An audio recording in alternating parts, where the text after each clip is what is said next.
mujjee dama la koy waxaat le 30 mi ngi ñëw ah le 30 ah le 30 muy fanweeri fan ci weer wii ñu nekk nga war a préparer yow pour fête de l'indépendance xoolal préparer sa fête de l'indépendance su bopp parce que ñun amuñu indépendance yow xam nga loolu sax.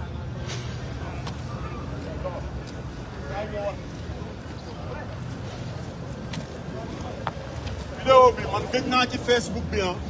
mais lii dama bëgg opinion internationale bi ah ngeen xam ne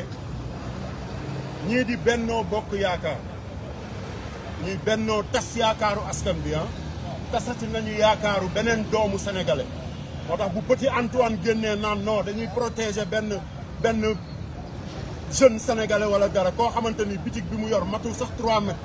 ñëw fekk koo xamante ni mi ngi employé xoolal ñii ñëpp dañuy xëy suba nekk ay chômeur moo tax li ngeen di wax yëpp ay kàcc la barki Serigne Touba te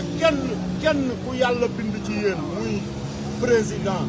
muy premier ministre muy ministre de l'intérieur muy ministre de la justice ak seen petit